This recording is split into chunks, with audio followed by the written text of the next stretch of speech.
জাহান্নামে কেন অনেক নারী থাকবে জানেন? কারণ তারা শুধু নিজেরা অপরাধ করে না, হাজারো মুমিন মানুষের নূর তারা কেড়ে নেয়। দ্যাট ইজ ওয়াই তারা জাহান্নামে বেশি থাকবে। আরেকটা মেজর কারণ হচ্ছে তাদের উদ্ধত মাথা। মেয়েদেরকে বলছি স্পেশালি, হয়তো এই কথাগুলো মেয়েদের কাছেও যাবে।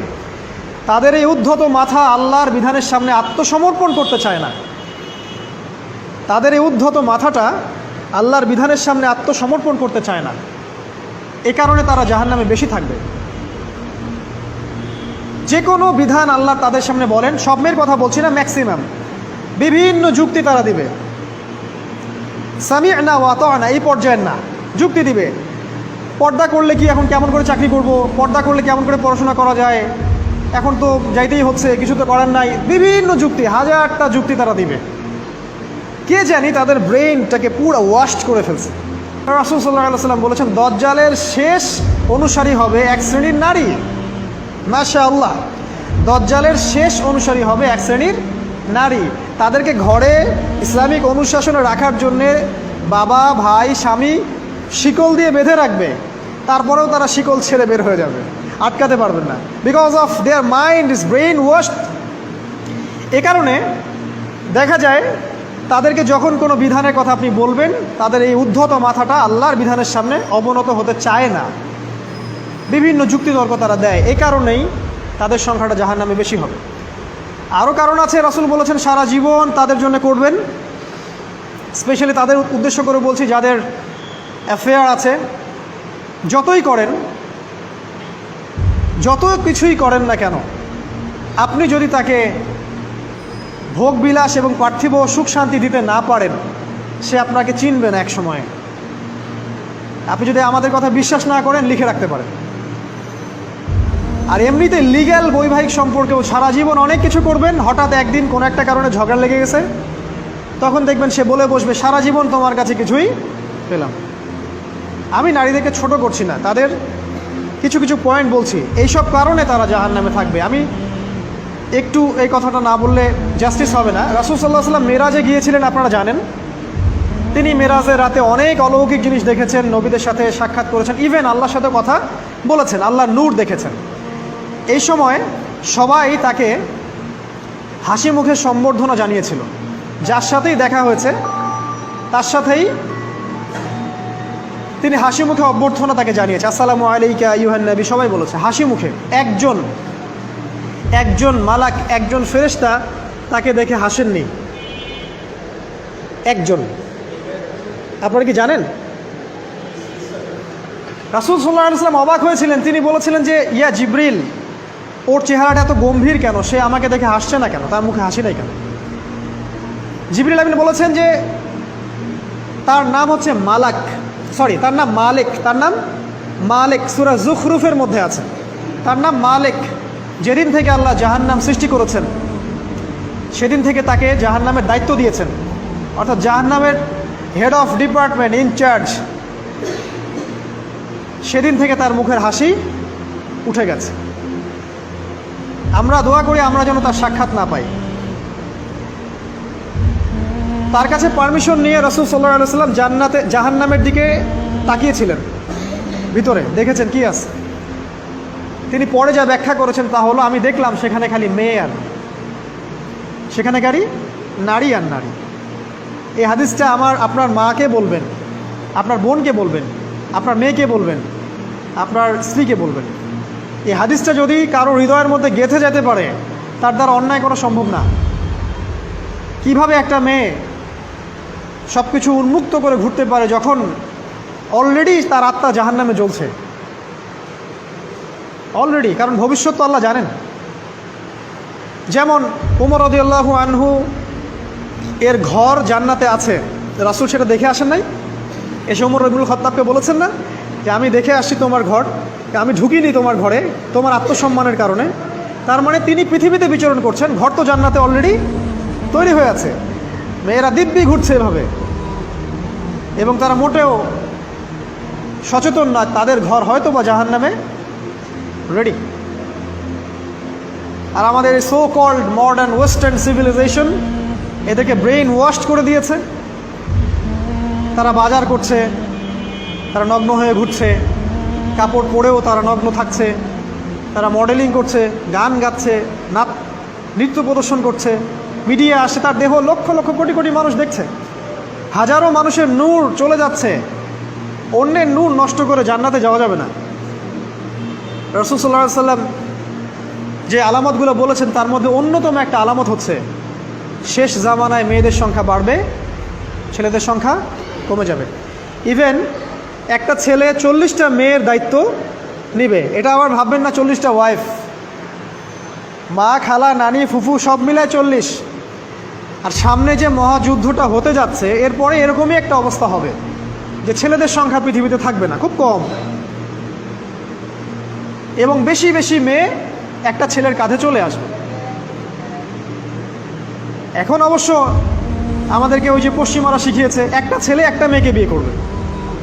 জেনা অনেকজনের সাথে করতে পারে, বাট বিয়ে একজনকেই করতে হবে। এখনও যদি কোনো হুজুর বা কোনো ব্যক্তি, হুজুর না, কোনো আলেম, কোনো স্কলার বা যে কোনো ব্যক্তি দুটা বিয়ে করে, মানুষ মনে করে something is wrong, something is wrong with him. এই লোকের কোনো সমস্যা আছে মনে হয়, এর মানে চরিত্র ভালো না, এর মনে একটা দিয়ে আকাঙ্ক্ষা পূরণ হয় না, something is wrong with him, তাই না? এই চেতনাটা দজ্জাল শিখিয়েছে এদেরকে। একটা ছেলেকে তৈরি করা হয়েছে সে যেন অনেকগুলা মেয়েকে বিয়ে করার ক্ষমতা রাখে, এভাবেই তাকে তৈরি করা হয়েছে। নাহলে আল্লাহ কখনোই 4, 3, 2 বলতেন না। হ্যাঁ, যদি আমি সমতা করতে না পারি তাহলে কি একটা কথা বলি, এই সাবজেক্টটা আপনাদেরকে হয়তো কেউ পড়ায় না। একটা বিয়ে করেও একটা ছেলে মিল্কেল ইয়ামিন রাখতে পারে।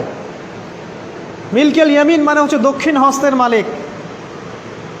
মেয়েটাও জানবে আমি মিল্কেল ইয়ামিন, ছেলেও জানবে সে আমার মিল্কেল ইয়ামিন। এভাবেও একটা ছেলে একটা মেয়ে সিকিউরিটি, শেল্টার, ফুড সব কিছু পেতে পারে। এটা এখন উঠে গেছে, একটা সময় এগুলো ছিল। রাসূলুল্লাহ সাল্লাল্লাহু আলাইহি সাল্লামের একটা ছেলে ইব্রাহিম, রাসূলের একজন ছেলে ইব্রাহিম কার গর্ভে জন্ম নিয়েছিলেন? কার গর্ভে জন্ম নিয়েছিলেন? রাসূলের জীবনী পড়তে হবে A to Z কয়েকবার, কমপক্ষে আর রাহিকুল মাখতুম বইটা পড়তে হবে। মারিয়া কিপ্তির গর্ভে জন্ম নিয়েছিলেন। মারিয়া কিপ্তি একজন দাসী। এই দাসী মানে কাজের মেয়ে না, এটাকে বলা হয় মিল্কেল ইয়ামিন, দক্ষিণ হস্ত। পারস্যের রাজা মিশরের রাজা দুজন দাসীকে রাসূল সাল্লাল্লাহু আলাইহি সাল্লামের কাছে উপহার দিয়েছিলেন। তার একজনকে রাসূল সাল্লাল্লাহু আলাইহি সাল্লাম নিজের করে নেন, বিয়ে করে নেন।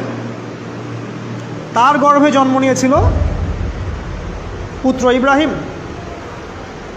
এই সাবজেক্টটা আপনাদেরকে কে পড়াবে এখন? ইভেন এখন আলেম ওলামাও দুটো বিয়ে করতে ভয় পায়, মনে করে যে সমাজের মানুষ আমাকে কি বলে না বলে। সবচেয়ে বড় কথা হচ্ছে এই কাজ করার জন্য ব্যাকবোন শক্ত থাকা দরকার। ব্যাকবোন মানে মেরুদণ্ড, স্টিলের মতো, তাহলে এই কাজ করতে পারবেন। নারীর সংখ্যা যে বাড়বে, 40 গুণন 1 হবে, তখন এই 39টা মেয়ে কী করবে? এখনও সমাজের মধ্যে নারী পুরুষের অনুপাত 1:4, মানে প্রতি একজন ছেলের জন্য 4টা করে নারী ঘুরছে সমাজে। এটা তো স্ট্যাটিস্টিক, আপনি ইন্টারনেটে গেলেও দেখতে পারবেন। এবং পশ্চিমা কান্ট্রিগুলোতে এগুলো আরও অনেক বেশি, ওদের অনুপাতটা আরও অনেক বেশি। তাহলে এই বাকি মেয়েরা আসলে করবেটা কি? সবাই যদি একটা করে বিয়ে করে তাহলে বাকি মেয়েদের কি হবে? তারা কি পতিতালয়ের সম্পত্তি হবে? ওদের যৌন অধিকার নাই? ওরা শারীরিক, মানসিক, শেল্টার, ফুড, খাবার, পানীয় এগুলোর অধিকার রাখে না? এখানে নারীবাদীরা কি বলবে? সব নারীবাদী, এদেশের যত নারীবাদী আছে, সেকুলারিজম, এই নারীবাদীরা বেশিরভাগই দজ্জালের এজেন্ট। কিয়ামতের এভিডেন্স হচ্ছে নারীর সংখ্যা বাড়বে, পুরুষের সংখ্যা কমে যাবে। আরেকটা এভিডেন্স হচ্ছে নারী পুরুষের পোশাক পরবে, পুরুষ নারীর পোশাক পরবে। পোশাক মানে কি? জিন্স আর গেঞ্জি? হ্যাঁ, এটাও একটা ব্যাখ্যা। ঢাকায় তো জিন্স আর গেঞ্জি চলছে, টি শার্ট। এখানে অন্য একটা ব্যাপার আছে, আমি সেটা আপনাদেরকে আজকে বলছি। সেটা হলো, এটা শুধু এই পোশাক বলতে শুধু গায়ের পোশাক বোঝানো হয়নি। আল্লাহ বলেনি নারীরা তোমাদের পোশাক, তোমরা নারীদের পোশাক। তার মানে কি? না এটা নারী, এটা আমার ওয়াইফ। কোরআনের আয়াত এবং হাদিসের আয়াতগুলো দুই রকম। মুহকামাত যেগুলো স্পষ্ট, মুতাশাবিহাত যেগুলো অস্পষ্ট। যেগুলোকে তাউইল ব্যাখ্যা করতে হয়। আর তাউইল কারা করবে? যাদেরকে আল্লাহ জ্ঞান দিয়েছেন তারা করবে, সবাই করবে না। তাউইল করার পরেও তারা বলবে আল্লাহই ভালো জানেন। এজন্য আমি বলছি আল্লাহই ভালো জানেন, কিন্তু আমার ব্যাখ্যা হচ্ছে যে এখানে পোশাক বলতে বোঝানো হয়েছে যে মেয়েরা সামাজিক, অর্থনৈতিক, রাজনৈতিক সমস্ত ক্ষেত্রে ছেলেদের নেতৃত্বের আসন নিয়ে নিবে। You are agree with me? আমার সাথে এগ্রি করেন? পরিবার, সমাজ, রাষ্ট্র সব জায়গায় they will play the functional role of male in society. তারা সমাজে পুরুষের ফাংশনাল রোলটা প্লে করবে, আর পুরুষ নারীর জায়গায় চলে আসবে। ওই যে পিছনে গিয়ে ইয়েস স্যার, সামিয়ানা, অতোয়ানা, এই হবে অবস্থা। এগুলো কি আমরা দেখতে পাচ্ছি? ব্যাখ্যা করার দরকার নেই। তবে একটা হাদিস না বললে ইলমের জাস্টিস হবে না। সেটা হলো আল্লাহ রাসূল সাল্লাল্লাহু আলাইহি ওয়াসাল্লাম বলেছেন, কোনো কওম ততক্ষণ পর্যন্ত সফল হতে পারে না যতক্ষণ পর্যন্ত তাদের নেতৃত্ব দিবে একজন নারী। হাদিস কি আছে এটা, নাকি বানায় বললাম? তাদেরকে বুখারী খুলে দেখতে বলেন।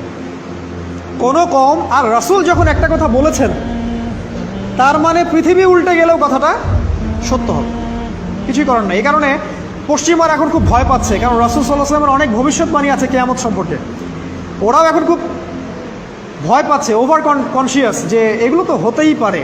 এটাকে ঠেকানোর যত পদ্ধতি তারা অবলম্বন করছে, কিন্তু লাভ হবে না। প্রতিটা ইস্যু ওদের বিপর্যয় ডেকে আনবে। যে কোনো ইস্যু হোক, সেটা প্যালেস্টাইন বা কাশ্মীর হোক, সেটা আফগানিস্তান বা পাকিস্তান বা বাংলাদেশ বা বার্মা, কোনো ইস্যুই তাদের জন্য কল্যাণ বয়ে আনবে না। যদি কল্যাণ বয়ে আনে, শুধু মুসলিমদের জন্যই আনবে, কারণ প্রতিটা অন্ধকারের পিছনে একটা সোনালী সকাল আছে। এটা ওরা জানে না, কিন্তু কোরআন এবং হাদিস এটা আছে। অতএব কেউ ধৈর্যহারা হবেন না, ধৈর্যহারা হবেন না, এবং অধৈর্য হয়ে কোনো ইনিশিয়েটিভ নেবেন না, এমন কোনো ইনিশিয়েটিভ নেবেন না যার কারণে উম্মার ক্ষতি হয়। কারণ সামনে যে সময়টা আসছে এটা আমাদের বিজয়ের সময়, ওদের বিজয়ের সময় নয়। All you have to do, আপনাকে শুধু এতটুকু করতে হবে, জাস্ট বি প্রিপেয়ার ইউরসেলফ। নিজের প্রস্তুতি নিজে নেওয়া শুরু করেন, কারো দিকে দেখার দরকার নেই। এবং অবশ্যই collectively as a Umma, as a nation, কিয়ামতের আলামত হচ্ছে নারীর সংখ্যা বাড়বে, পুরুষের সংখ্যা কমবে। নারীরা পুরুষের পোশাক পরবে, পুরুষরা নারীর পোশাক পরবে। পোশাক মানে সোসাইটির ফাংশনাল রোল। মানুষ হালাল হারামের বিবেচনা করবে না। মানুষ জেনা করবে, জেনাকে জেনা মনে করবে না। মানুষ মদ খাবে, মানুষ মদকে মদ মনে করবে না।